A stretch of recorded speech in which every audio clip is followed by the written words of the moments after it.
Malam, Mbak. Malam. Eh, Sebelumnya terima kasih telah membantu tugas kami yaitu dalam mata kuliah kewirausahaan, dan Mbak juga bersedia kami wawancarai. Nah, sebelum kami mengajukan beberapa pertanyaan, kami ingin mengenalkan diri terlebih dahulu. Nama saya Adelina Indah Permatasari dan ini rekan saya. Nama saya Siti Holifah. Dalam wawancara ini, kami ingin tahu seluk-beluk tentang usaha yang Mbak miliki. Nah, dalam sesi wawancara ini, kami minta izin ke Mbaknya untuk didokumentasikan. Apa Mbak berkenan untuk kami dokumentasikan? Iya, boleh.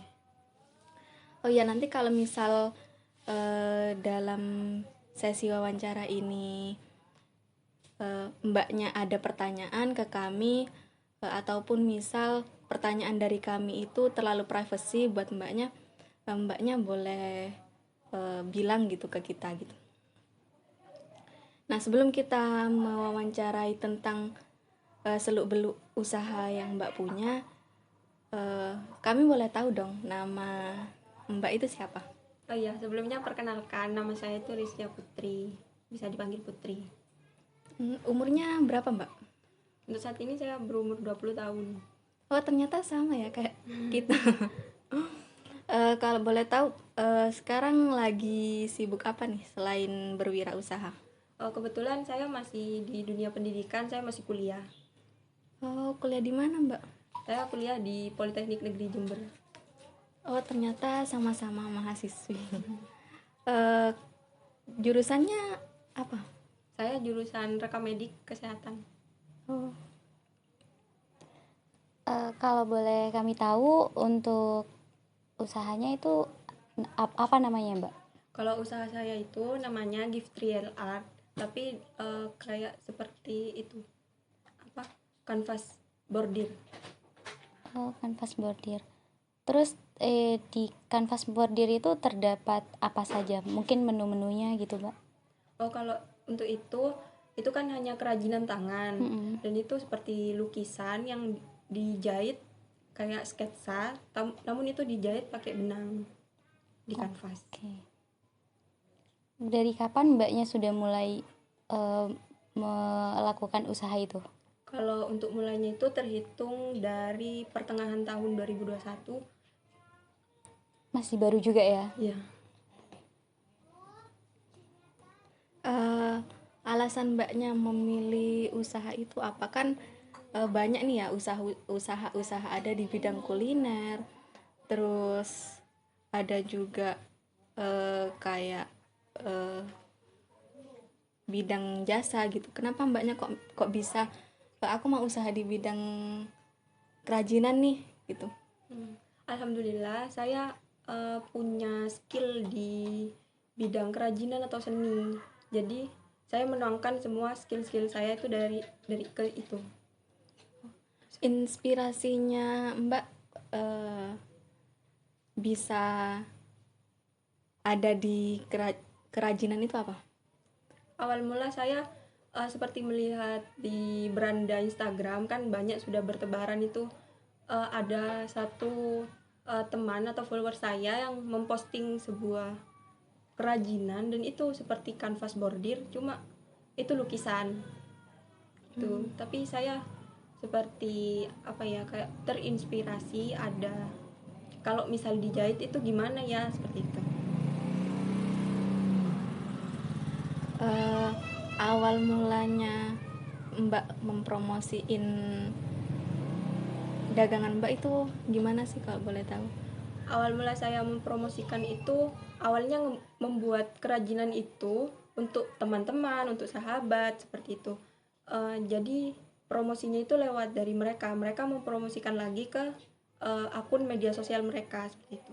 Oh, awalnya berarti cuman kayak dari mulut ke mulut gitu ya? Iya, kayak dari apa ya, dari medsos gitu loh, media sosial antar teman, seperti itu. Oh, Bagaimana cara Mbak bersaing dengan kompetitor? Kalau untuk itu mungkin dari kualitas ya. Misal di kanvasnya kan itu jahitan tangan kan ya. Nah, itu misal ada nggak sih benang-benang yang masih belum rapi seperti itu. Jadi saya mungkin bersaing di kualitasnya. Oke, baik.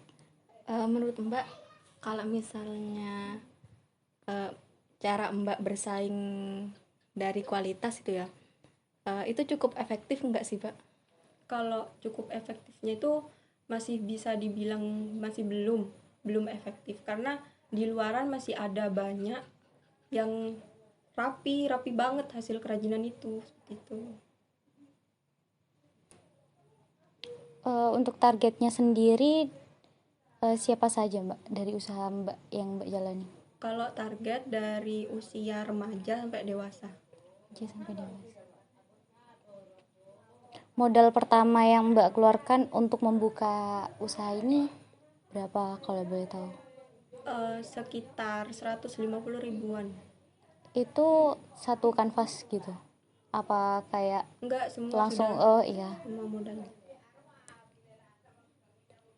Kalau boleh tahu modal pertama yang Mbak dapatkan dari mana? Untuk modal pertama itu saya dari hasil tabungan. Jadi saya menabung, tiap ada sisa uang jajan itu ditabung seperti itu. Kan selama Mbak ngejalanin bisnis ini nih nggak berjalan mulus ya. Mungkin tantangan apa aja sih yang Mbak temui selama bergelut di bisnis itu? Kalau untuk tantangan sendiri itu seperti orderan sih. Orderan kan tidak mungkin ada tiap hari, karena orang tidak membutuhkan kerajinan itu setiap, kayak ada event gitu, mungkin ada ulang tahun, mungkin kan itu tidak terjadi setiap hari seperti itu.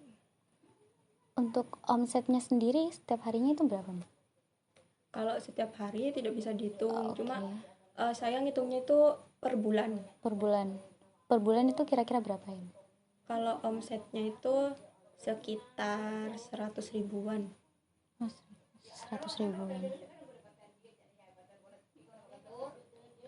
Terus profitnya dari yang per bulan itu berapa, Mbak? Kalau per bulan itu sekitar 30 sampai 40 ribu. Itu satu kanvas itu bisa dikerjakan dalam waktu berapa hari Mbak? 1 hari, 2 hari kah? Kalau satu kanvas itu bisa dikerjakan 1 hari. Cuma ya tergantung ke kesibukan saya seperti itu. Iya kan Mbaknya lagi kuliah juga Iya. kan? Oke. Berarti kalau misalnya profitnya 40.000 per bulan ya lumayan juga. Itu biasanya rata-rata per bulan Mbak biasanya nerima berapa orderan? Kalau per bulan itu saya batasi. Saya biasanya nerima 1 sampai 5 orderan. Karena itu dibuat dari tangan saya sendiri dan ada kuliah masih seperti itu. Kalau misal ada kendala saat membuatnya itu Mbaknya mengatasinya kayak gimana? Kalau misal ada kesalahan itu Kalau itu saya masih belum pernah ada, dan Belum pernah semoga ada. gak ada kayak kesalahan-kesalahan kayak gitu. Mungkin kesalahan kecil seperti salah ngejahit benang seperti itu, dan itu bisa diulang, bisa digunting lagi. bisa diulang dan digunting lagi.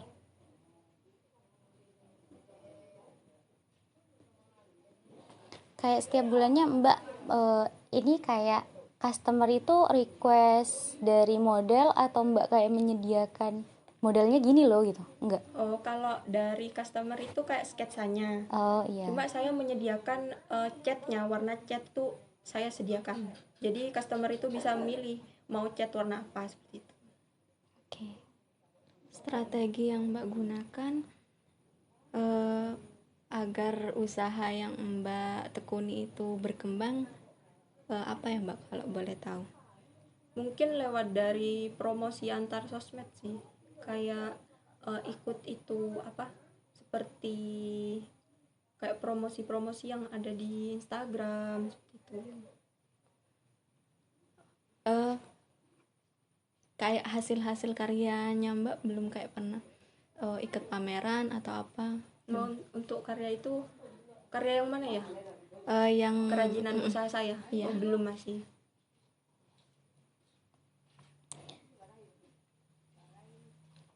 Hal yang menarik dari usaha Mbak untuk menarik perhatian konsumen itu apa Mbak, kalau boleh tahu? Kalau di daerah sini ya, Iya. yang menarik itu kayak di sini masih belum ada gitu. Masih. Jadi kayak baru gitu Iya. ya. Oke. Goals yang Mbak pikirkan ke depannya untuk menjalankan usaha ini apa? Kayak targetnya gimana atau enggak, keinginan Mbak sendiri itu gimana? Untuk keinginan saya ingin seperti produk saya atau hasil usaha saya ini terkenal ke luar kota, tidak hanya di kota ini saja. Mungkin Mbak punya tips untuk teman-teman yang ingin memulai usaha biar mereka kayak nggak takut gitu untuk memulai usaha.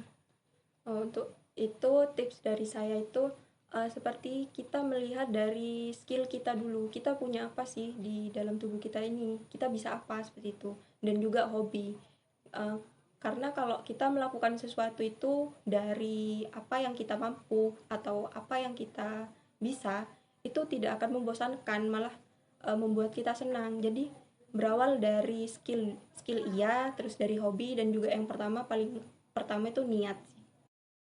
Jadi itu teman-teman 3 tips dari Mbak Putri, yaitu tadi ada 3 kan. Yang pertama itu niat. Jadi kita harus niat dulu ya kan Mbak Putri. Kemudian setelah niat kita ngasah nih apa yang ada dalam diri kita, yaitu ternyata skill. Kita punya skill apa nih? Kayak Mbak Putri bisa kerajinan, atau enggak kita bisa masak, atau enggak banyak sih skill yang bisa diasah kan ya. Kemudian skill itu bisa dijadikan hobi. Jadi kita kalau mau berwirausaha itu harus ada niat, skill, dan hobi teman-teman. Nah, jadi gitu tips dan trik dari Mbak Putrinya. Untuk teman-teman yang ingin memulai usaha, jangan pernah takut untuk memulai usaha. Kita lakuin aja dulu usaha apa yang akan kita buat. Jangan pernah mikirin kayak nanti gimana nih, bakalan berhasil nggak ya. Urusan itu tuh nanti belakangan gitu. Mungkin itu aja sih yang dapat kami sampaikan. Oh ya, terima kasih ya Mbak Putri sudah bersedia untuk kami wawancarai. Juga kami mohon maaf sudah mengganggu waktu Mbak Putri.